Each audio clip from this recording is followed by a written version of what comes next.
Hello and welcome to my channel. This is Kathy's Corner, Seed in the Sand, and this is Chapter 7 of The Big Game, Winners and Losers. And today I want to talk about sacrifice. Sacrificing yourself for the team, for the game, for the out, for the win. Sacrificing yourself for the bigger picture. And because there's a lot of awful people out there that do really bad things, and sometimes, like in my life, in my real life, it feels like there's so much adult bullying, there's so much snarkiness and nastiness and ugliness and negativity, and you have to just overcome that and sacrifice yourself for that negativity to stay positive, to say, I'm going to accomplish my goals. I'm going to focus on the future. I'm going to focus on the end game. I'm not going to focus on the little cheap shots or the snarky little comments or the way to kind of get ahead quick. I'm looking at the big picture. I'm looking at the long-term goals. And I can see that in sports all the time, especially lately in college women's sports. There's a new person that came into that scene, and it just seems like she's just getting hammered. She's just getting beat up because she's a good player, and everybody's jealous of her, and everybody wants to push her down. Everybody wants to stop her. Everybody wants to make her hurt. And, that's just the part of the game, I guess. It's an ugly part of the game, but it is part of the game. And when you're in the championship game, it's really obvious that goes on, that people are just going to do whatever it takes to knock you out and knock you down. I've seen that with local teams in basketball as well, men's basketball. One person can't do it all. One person can't hold the load because everybody's going to just like swarm in on that person, and they're going to take them down, like the lifeguard situation, where you have somebody that wants to take you down. They clamp onto you like this, and then you just wind up going down together as one. I don't want that. I don't want that for my end game. I don't want that for anybody's end game. I think that's terrible that people do that to each other.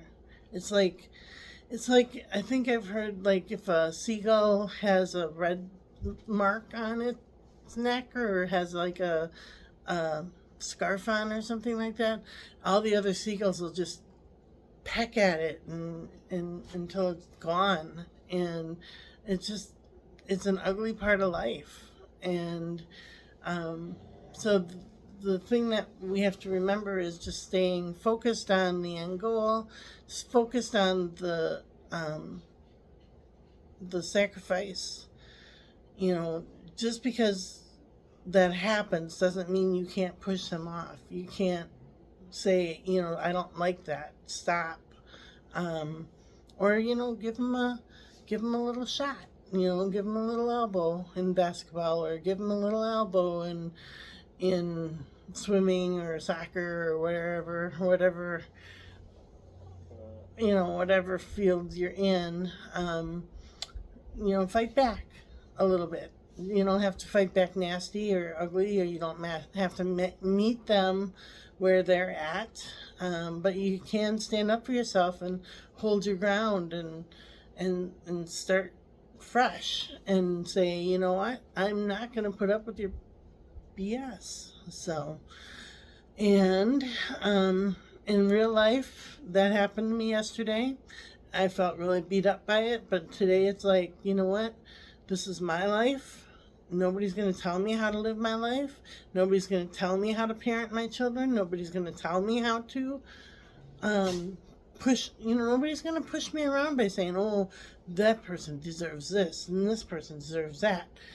I'm tired and tired and tired of listening to people that are not parents talk as if they know what parenting is all about. That just, unless you've lived it, unless you've been in it, unless you've lived through it, you got nothing to say. So just wash your own mouth out with soap. It was all about washing kids' mouths out with soap. Wash your own mouth out first. I want to see it. I actually want to do it to you. So, all right. Sorry, tangent there. These are the Healing Spirit cards from Gordon Smith, and I don't have the rosary with me right now. So, and I'm not going to read the whole reading because it's really dark in here right now, and I'll just read what's on the card. It says, life lessons again. Life lessons again. And actually, that sounds really interesting. I wish I could read it. Oops, sorry, I shook the camera there. I'm going to read it. Maybe a little longer video, but life lessons again. I want to hear what that says. All right, and excuse me, I have a little flashlight. Looks weird.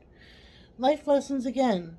You might grow to find that there is no actual right or wrong in this world, and that everything happens in order for a lesson to be learned. Now is a good time to remember that your spirit guide is helping you to remember that your spirit guide is helping you to understand that your own life lessons. Understand your own life lessons, and you will soon come to know why you chose them this time around. You may wonder why you have given yourself such difficult tasks, but you understand your lessons. But once you understand your lessons, you won't have to learn them again. Also, by learning them, you'll give yourself power over the rest of your life. Love it. All right. And while we're at it, these are the Healing Waters cards from Rebecca Campbell. And I again apologize, it's so dark in here, but it is what it is today. Sorry. And,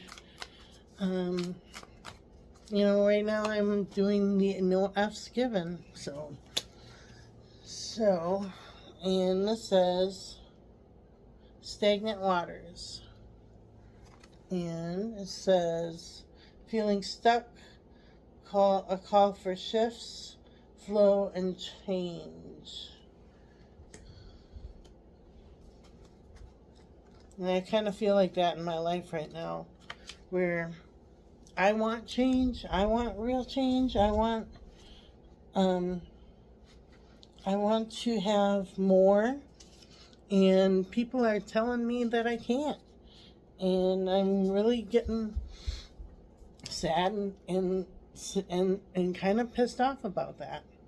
So stagnant waters, feeling stuck, a call for shift, flow, and change. Perhaps it's a movement of water that contains the intelligent flow of energy that makes life possible. The life force that animates all living things. When water stops flowing, it can become stagnant. This lack of flow can cause a buildup to lead to pollution. However, perhaps we're like that too. Perhaps we need flow just as much as the waters of the world. This card brings in it a flow, a movement, and a change. How can you begin to flow a little more with life's changes? Where in life do you need to feel? Where in life do you feel stuck? What has become stagnant or lacking vitality, ease, and flow? How are you being called to re-inject more movement into your life? Sometimes when we go through our life, our energy becomes stuck. Physically, emotionally, spiritually, romantically, and yet life is always there to support our return to flow, to movement. It is a wonderful card to receive, as it comes with a magnificent opportunity for shifting energy and embracing change and new possibilities. Perhaps you have become complacent or just feel stuck. Perhaps maybe you just are avoiding something deep down, and this is causing the waters within you to stagnate. Perhaps the intelligence of the water is inviting you to call upon the intelligence within you to find the courage to embrace a new way of flowing with life. So your soul inquiry is, what feels stuck or stagnant in your life? What shifts are you being called to make? I like that too. Those are two wonderful cards for me personally right now. Because I do feel stuck. I do feel like I'm not able to progress and make myself into a flow. I'm allowing people to live my life for me, and I'm allowing people to define me. I'm allowing people to dictate to me how I should be, what I should be, or what I should think. And I'm tired. I'm just plain old sick and tired of it. So, all right. And if they're watching, my family's watching these videos, maybe you should look in the mirror and get the soap out. Wash your own mouth out with soap before you do that to a little kid.